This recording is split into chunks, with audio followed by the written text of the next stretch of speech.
We got countertop guys taking off. Pat the plumber's taking off. We're barely surviving this terrible hurricane. So for those of you new to Florida, or in general, Hurricane Alley, folks, do not listen to the weather forecasters. The news doesn't exist anymore. It is now a profitable enterprise. So customers were asking me, am I worried about the storm? Not at all. The Weather Channel and all them cats, none of them own a satellite, a weather satellite. None of them own a hurricane hunter plane, nothing. All they do, the taxpayers own all of that gear. All they do is take that information and make it look pretty on TV, all right? Here's what I mean by this. When they say the Air Force Hurricane Hunter measured winds at 100 gazillion miles an hour, well, protocol is that they do those measurements at altitude between 8,000 and 10,000 feet. The crown of this road is approximately 19.3 feet above sea level. I don't have a house at 8 to 10,000 feet up there. Even more so, I don't care that the jet stream's going that way towards Europe at 200 miles an hour. It has no relevance to what's going on the ground. So, friends of mine that always did, I make money every storm. When I say, I'll bet you $100, the maximum wind gust will not exceed X, whatever. Oh yeah, you're a fool. They said it's going to be 100 gazillion miles an hour. 10-4.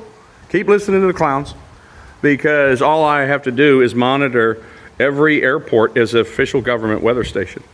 And so wherever the closest area of circulation is, that is an official, that airport's measurement is an official weather station. Something about takeoff and landings with planes is important because on the surface of the earth. So you can look and say if the track of the storm's going this way, look at the weather observations of the closest airports, even municipal ones, up to where your house is, and you will find great differences in what they say it's going to be and what is here.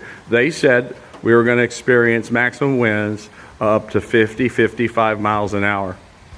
Look at the fountain.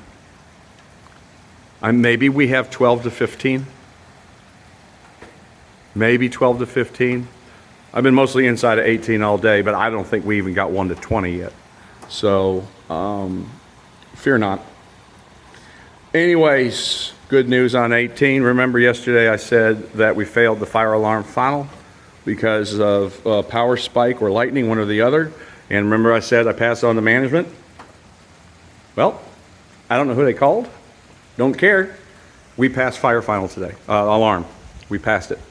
So, I have canceled all the closings that were scheduled for this week.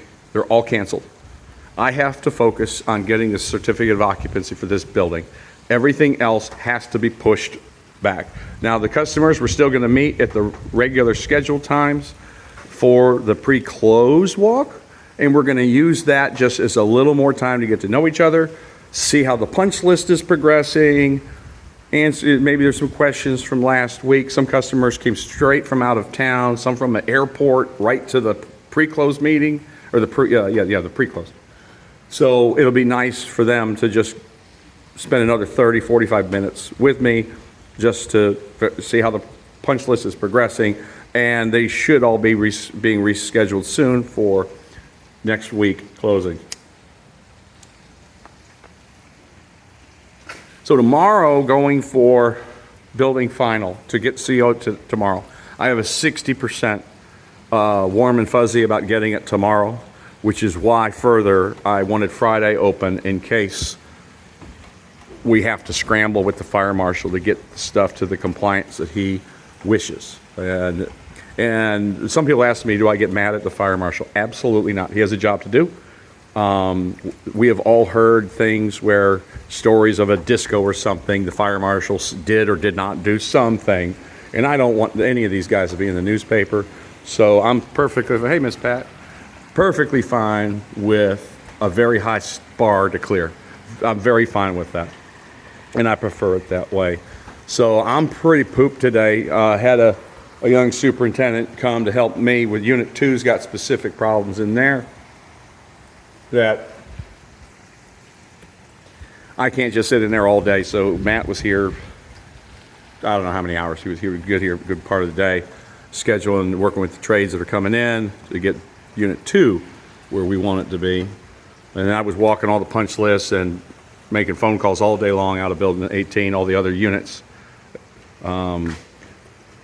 So I'm going to clock out a little early with pretty much the storm status as I'm recording this is we're going to have this glob of rain over us well past the end of the work day. So I'm just going to wrap it up a hair early and head to the homestead and get back at her tomorrow with the eye on the prize of getting CO.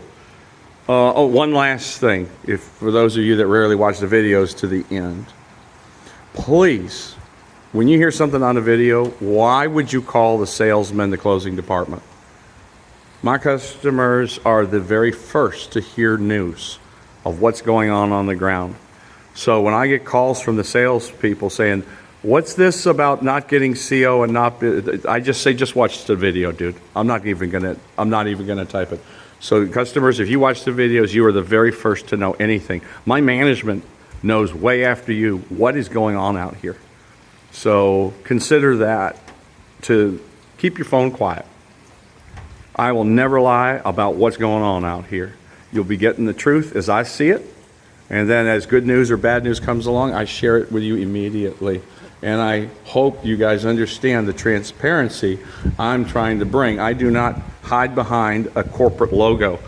I'm flat out the tip of the spear with my customers, and I do say my customers, and I take ownership of that. So I am communicating directly to you, and you're the first to know. And since I've been recording that, my boss has tried to call me 2 times. So you're the first to know.